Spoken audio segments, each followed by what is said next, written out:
Hi, I'm Ken Howard. One of the many perks of being president of the Screen Actors Guild is I have the opportunity to interview each year's Life Achievement Award for the SAG Awards.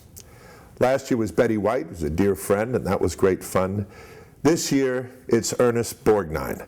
We had the opportunity of working together some 17 years ago. It was pretty brief, though, and I didn't get to tell Ernie, who requires that everyone call him Ernie, how much I knew about him and why.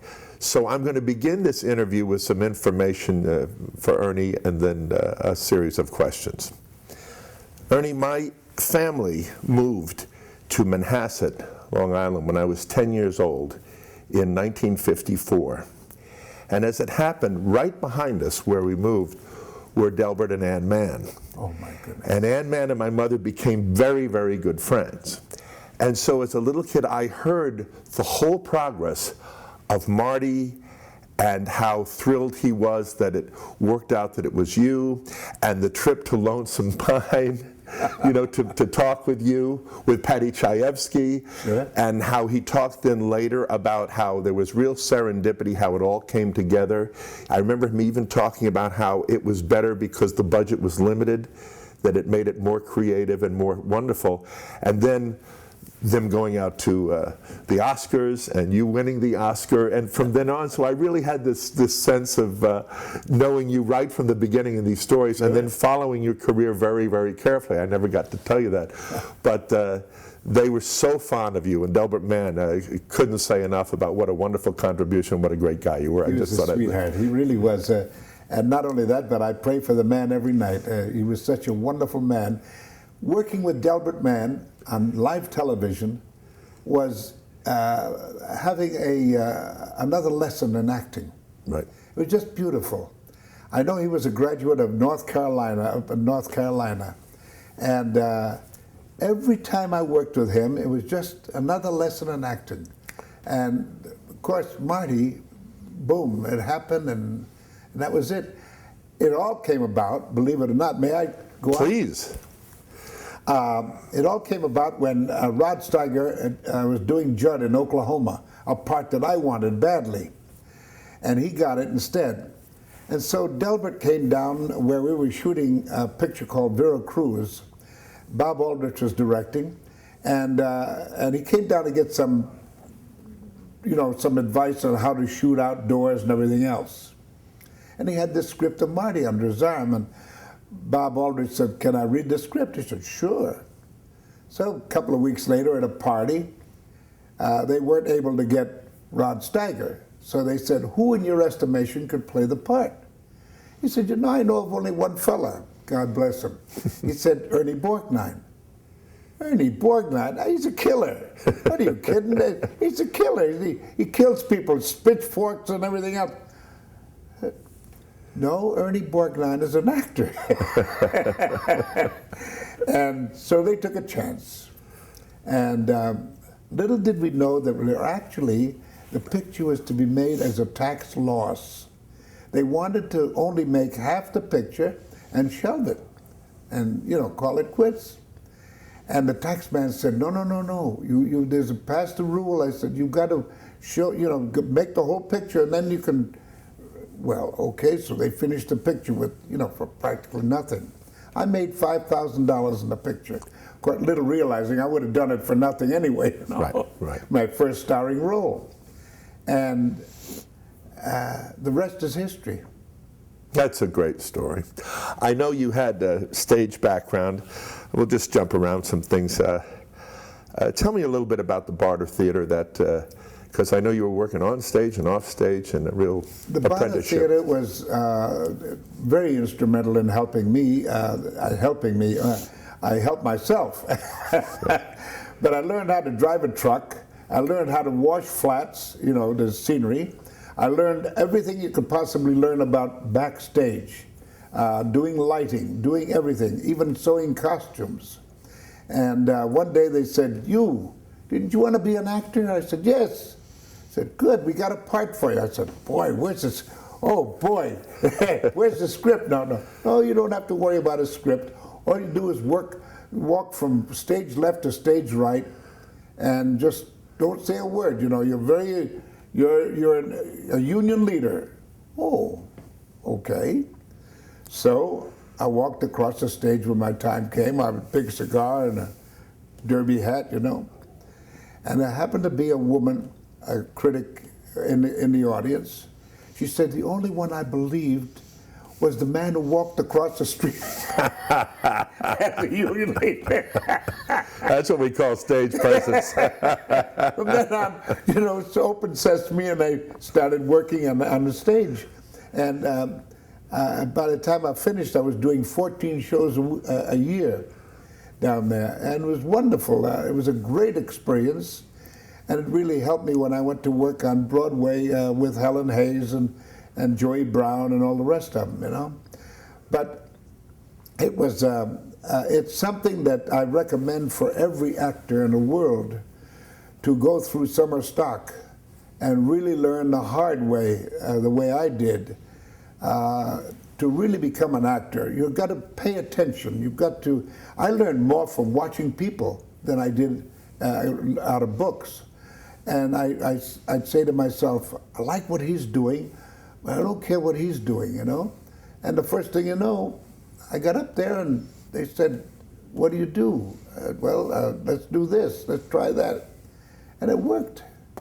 You know, one thing I wanted to ask you about, because I started on the stage and did a lot of stage work, I completely agree with you, but actors that I'd worked with once I was in New York spoke with real fondness of that time when it was live television in New York, and they were always accomplished stage actors, but the pressure of doing live. Sure. And I wondered if you just talk about that a bit, because I know you were involved in some of those things during the time when you were in Brooklyn and working. Yes? Do I have that right? Yeah, it was very simple for me, because as an actor from the stage, right.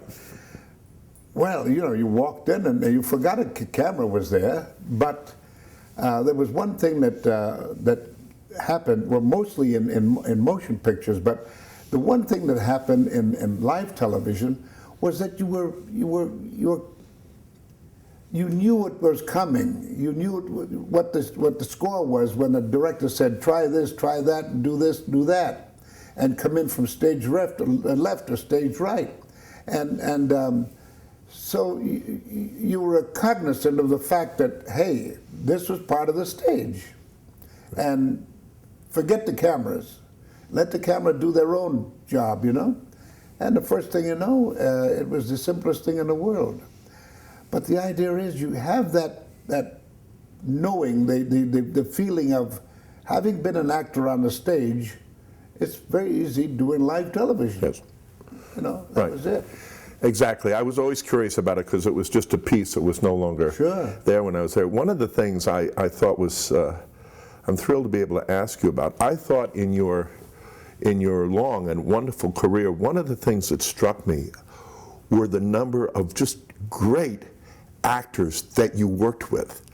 One right after the other. You mentioned Vera Cruz, that's Lancaster and Cooper. Not to mention, you know, From Here to Eternity and Bad Day at Black Rock, and we can go on, and then later in The Wild Bunch.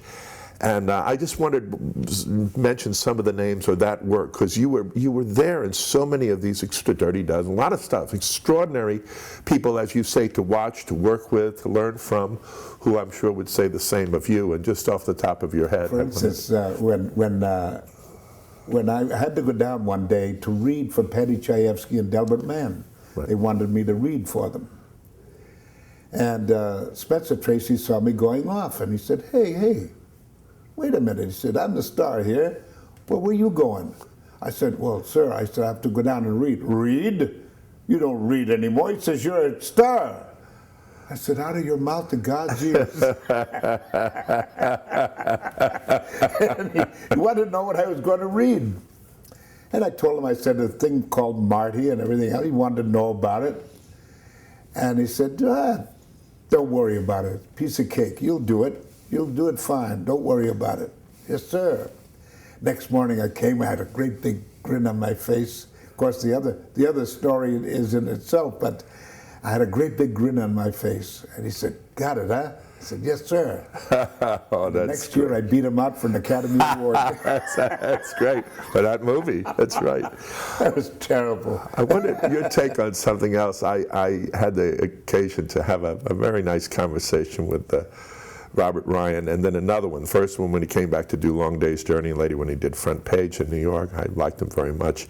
But at one point, kind of wide-eyed, I said, hey, you got to do all those Westerns. That must have been so great. And he said, Westerns. I hate doing Westerns.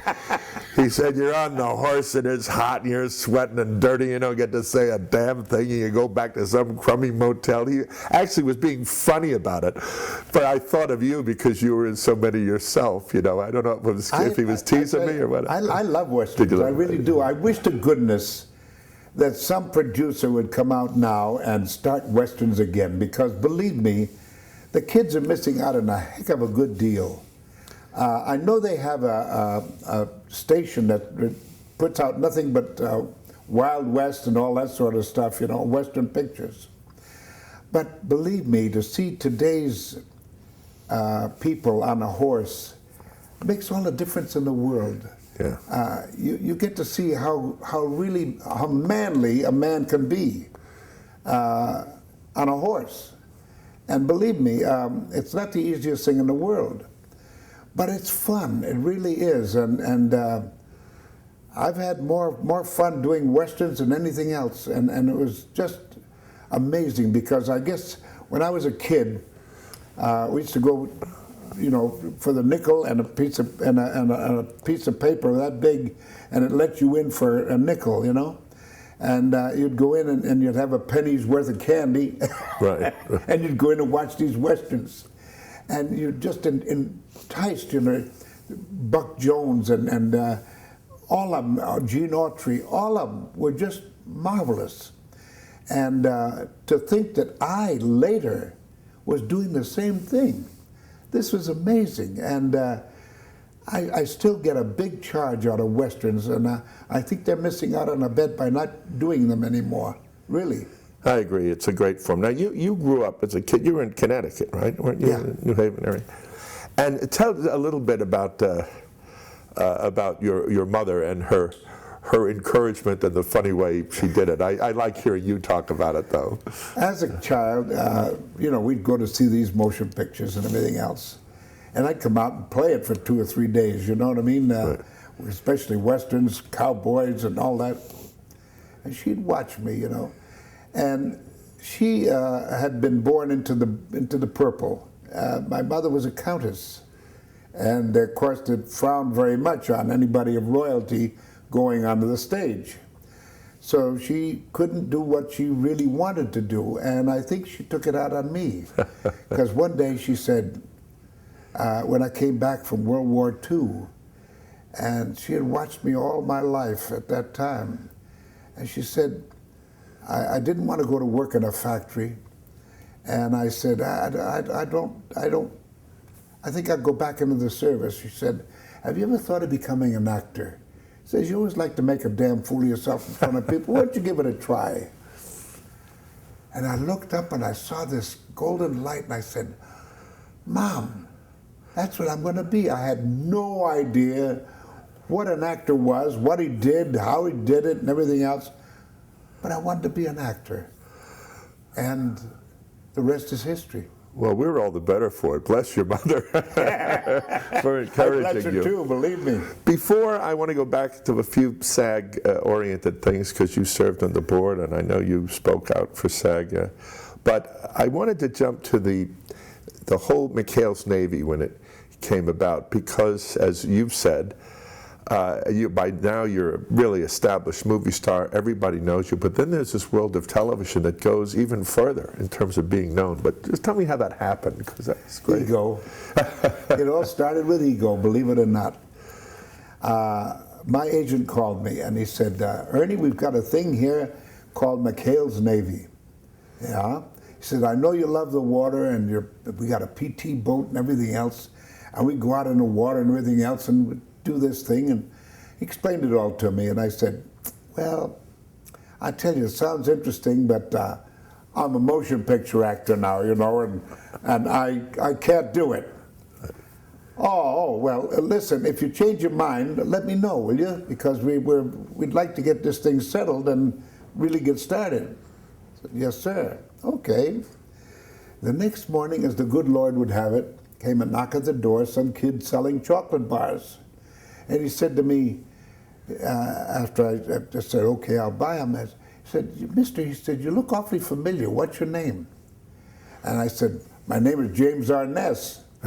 He said, no, he says, he does Gunsmoke. I said, no, really? I said, my name is really Richard Boone. He said, no, he does Have Gun Will Travel. I said, son of a gun, this kid knows them all. I said, well, I'll get him now, and I tell him my name. And I know he'll get Ernest Borgnine. Zilch, nothing. I looked at him and he said, I know I've seen you somewhere. I said, thanks, son, here's your money. I put down the chocolate bars and called up my agent. I said, that part still open? He said, yes. He said, what changed your mind? I said, I'll do it. What changed your mind? He said, none of your damn business. People came to me and said, you've won an Academy Award. You're a motion picture actor. What are you doing on television? And I said, well, wait a minute. It's all entertainment, isn't it? Whether you're working on television or whether you're working on motion pictures. He said, yeah, but you know that you're lowering yourself. How can I be lowering myself? And suddenly I found out how lower I could get. Everybody in the world knew me. I went to Japan on a honeymoon and, oh, Mchales, you know. Yeah. Everybody knew me. And, you know, had I remained on the motion pictures, yes, I would have been fine. But not as many people knew me. How long did Mchales Navy go? Because 4 seasons. It was 4 seasons. And it's still running somewhere. It had real impact, and you were great in that. And I thought it was great because it was broadening, because you could laugh and smile and be charming, not the scary killer, which you could always go back to doing. Yeah, the Navy wouldn't have anything to do with this after a while. Oh, they said, no, this is not the Navy, no. And one day I got a call to go to the Pentagon. So I went to the Pentagon, and I was supposed to have lunch with the Secretary of the Navy, no less. And I walk in, and beautiful setting, you know, and in his private quarters in the Pentagon. Boy, I tell you, these guys know how to live it up. And I sat down, and we were eating, and I said, sir, why? Why is this all this? Why? He said, you're the best recruiter we've ever had. Would you believe it? That's great. And I've actually seen officers in the Navy who said, we joined the Navy simply because we wanted to be in Mchales Navy. Great. Amazing. Let me cover a little SAG stuff with you, and then I want to go back to some other career questions. I know that you were at the mic, I think it was 1960, Reagan's still president of Screen Actors Guild, and if you recall, and addressed some major questions, and it meant a lot that you were up there speaking for members of the union. I heard this mostly actually from William Schaller. I worked with him, and that was about the time that then you joined the board. But can you recreate that just a little bit, the 1960 moment when you were speaking? Do you know what I'm talking about? No, I've forgotten. Well, it was interesting. It was that there was a strike, as I recall, that was about to happen. I read about this. And you were asking the question of how it interfered with your work, and the answer you got was, you're on a single picture contract. You're not, contracted out to a studio, and so it's different for you. And it by your questions, people got a lot more informed about how the strike would affect them or not affect them, and how to move forward. And you have that presence and voice and all, and your own gravitas. And I remember William Schaller were talking about how you were one of the people that they went to who were such established. I remember some of them, Oh, but Bill Shallot. Bill Shallot, Lorne Green was on him. Anyway, he and I loved each other. Yeah, he's very fond of you. And he always said nice things about me. I can't, as a fact, listen, at 93, you got to give me a break. But 74, I know you did go on the board. Yeah, that's a long time ago. And there were a group, and you were head of it, and a couple of other, I can't remember the name of it, but they were major stars, mostly from television with their own series. And anyway, Bill Shallot, I just talked with him recently, who's one of our former presidents. Yeah. And what did you have any recollections from that board service? I know it was about a 3-year period. No, I don't. I know I served on the Screen Actors Guild until I started my own production thing. Then I had to leave because of the fact that, you can't do it. But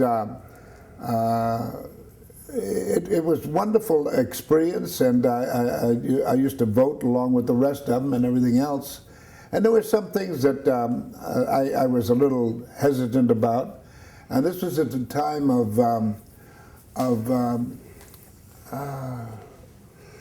you mean a president? I think the president was Dennis Weaver. Or he was almost before Dennis Weaver. Dennis Weaver. Who was before Dennis Weaver? Dennis Weaver. This was the man who did Ben-Hur. Charlton Heston. Yeah, okay. Charlton Heston. Anyway, and Charlton was the president, and there was a number of things came up and everything else. But I was just as happy when I started up my own business and and could get out, because I felt that there were times when Screen Actors Guild was all for the actor, which is good, and there still are. Right. But the idea is that there were some people in there that just didn't get along with each other, and it was kind of push and pull, like they have Republicans and Democrats today, and but it all straightened out, and hey, we got you, God bless you. We've smoothed some things out here, just talking about one thing that's just not completely off point, but I worked with Charlton Heston, and he and I really liked working with him for this reason in particular. He and I didn't agree about anything politically. And we'd rehearse, and he'd love to act, and then we'd have lunch and talk politics and disagree about everything. And then we'd go back and work, and he'd say he couldn't wait for lunch the next day. So he enjoyed it. It was a funny kind of camaraderie. And I love working with actors that bring that joy of the work and love to work. Absolutely. And you were certainly that way, and known for it. Thank you. Now, let me ask you some of those kind of the standard questions and see wherever it leads. For example, do you have a favorite play? A play that just hit you, whether you were a kid or later or whatever, that comes to mind, that one that just had impact on you? Well, I tell you, the one that took me to Broadway for the first time was Harvey. Oh, wow. That's great. And Brock Pemberton, the producer of Harvey on Broadway, came down to play the part, of Harvey. No, of Elwood P. Dowd. Elwood P. Dowd, yeah. And I had been playing, I was asked to play the hospital attendant. And the next morning he came up to me and he said, I want you to come with me to New York, he said, and play at the 48th Street Playhouse. And I said, you want me to go to Broadway? He said, yes. He said, how much are you making here? I said, $35 a month.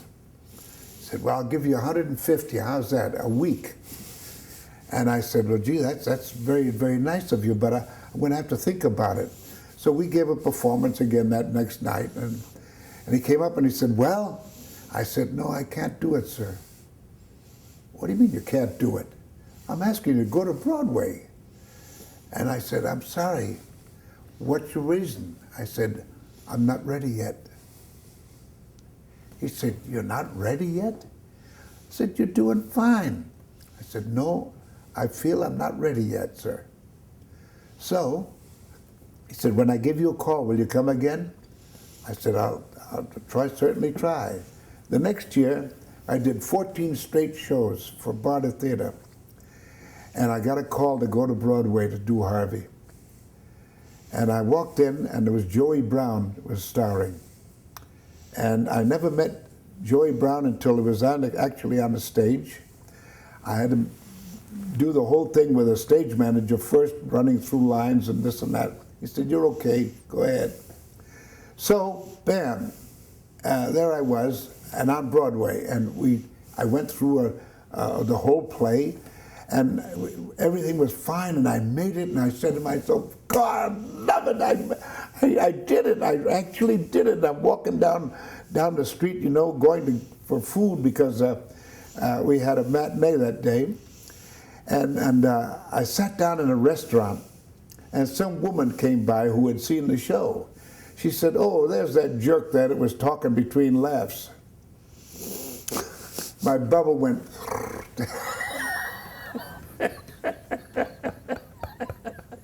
And I said to myself, "Boy, that's a come down if ever there was one." And the same thing happened to me when I won the Academy Award. I'm laying in bed the next morning, I'm saying to myself, "You son of a gun. You won the Academy Award. My God, this is amazing." And the front door rang. And I went to the door, and there stood Western Union. And gave me a thing. I said, "Thank you very much." And I opened it up, and it said, "You stole it from a dead man. Give it back." The bubble. Oh, tears. And, you know, it sets you back on your heels a little bit, and it makes you think twice. You're not always as good as you think you are. You know. How about movies? I mean, whether you're in them or one you saw as a kid, or just what movie comes to mind that's just a favorite movie of yours that you did, or even that you saw? I don't have a favorite movie. I keep telling people all the time. They say, "What's your favorite movie?" I said, "I'm sorry, but they're all like children to me." Right. And to me, you give birth to something, and there it is. And for what good it is, what people like it, or don't like it, or everything else, there it is, and you've given your best. And so that's why I say I don't really have a favorite. It's just, I like them all. Was there a movie when you were a kid up in New Haven that just caught you that you never forgot? You know, I have a few of those where I was 12 or whatever. Marty's one of them. But I mean, there are those movies. You know, I remember as a kid, sure. Spartacus, going, "Jesus, that's great." You know, do you have one like that, a Western? Or so you mentioned Western, just one that stuck. As a kid, I remembered one movie that I still look back and remember the moral behind it. It was a play that a thing, Over the Hill to the Poorhouse. Oh. Imagine, over the hill to the poorhouse, where this man had been sending money to his mother, and the brother had been taking it, you know, and the old lady has to go to the poorhouse, and she's over there scrubbing. And when the fella comes up and he finds what his brother has done, and he takes him, and he said, "You'll be taken care of." And he goes over and he sees his mother, and he grabs her, and, you know, I get a little choked up. I swear to goodness, and it's never left me. I always loved that movie, Over the Hill to the Poorhouse. Got it. I'll be on Google in no time tracking this one down. How about directors that you worked with? You worked with so many really great and interesting marvelous. directors. I worked with Bob Aldrich and oh golly, Mike Curtiz. Right. Oh, what a wonderful man he was. Right. And there are so many others. There was one that didn't like me too much, because he had a big sign up there, "The Birds is coming." And oh, yes, I see. And I said, well, I'm making Mchales Navy. So I put down "Mchales Navy are here." And I put it on his Rolls Royce. And he didn't like that too much. Oh, great. I doubt that he tried to treat you as cattle, like cattle. Anyway, and actors. There have been so many wonderful actors you've worked with, and some, like Aldrich, I know you worked with a good deal, and certain actors you worked with several times. And Bill Holden comes to mind right interesting. away. He was a wonderful actor, and oh golly, they were all so wonderful. Ben Johnson, Yeah. and then Dirty Dozen, and I could think of 1,000 names right now if I could remember half of them. But the idea was that Gary Cooper comes to mind. I remember one day we were both had a late call, and they sent a car for Gary, and they said you can ride in the same car. So I was going to sit up front, and Gary says, "No, no, no." He said, "Come back here with me." I sat in the back with him, and he looked at me. He said, "You're doing all right, aren't you?" I said, "Oh, I don't know what you mean, sir, but I guess I am. I'm working, you know." Right. He said, "I sure wish I could act like you." I looked at him. I said, "Sir, you've got 2 Academy Awards." He said, "Got them for saying yup." But you know something? This man, in my estimation, was one of the finest actors I ever worked with. I'll tell you why. He listened. Yeah. And he acted in kind. I mean, when something was said to him, he could listen, and he said, "Yes, that's right. You know, that's the way." And it was perfect. And it was a perfect retort. Always, you know, it wasn't just lines he was saying. It was the perfect thing to say at that time. And by golly, he taught me a great lesson too. You know, how to listen. Yeah. And pay attention to what you're doing and answer in kind. And that brings us back to SAG. I've had the feeling, whether on stage and in film and my own work, that I love that sense of having each other's back, you know, the certain level of trust and working together. There's real joy in it. And just to bring it back to the Screen Actors Guild, one of the reasons I got involved in this, or at least couldn't find a way to get out of it, was that sense of, we're happy to have you, believe me. But that sense of actors for actors, you know, just actors trying to help actors. I wondered if you, you know, you're not one to pontificate, but if you had some words of wisdom for me, for us, as we're moving now into the 21st century, trying to, you know, the world's changing before our eyes so quickly, but trying to hold on to that kernel of actors, helping out actors. You know, Ken, I'll tell you something. We live in a day where we have independent producers. And independent producers are not worried about actors. They're worried about what product they can get out in a hurry and make a lot of money. Unfortunately, there are an awful lot of actors who are not working, simply because, you know, there's no call for them.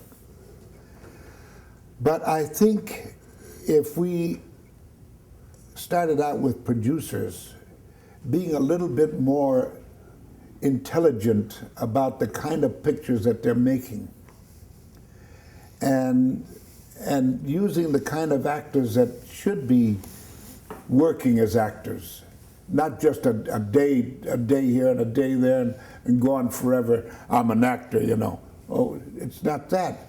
It's somebody that's really SAG, and I get all bollocksed up with all this stuff, but if only producers and actors got together and said, "Hey, listen, let's do some good stuff.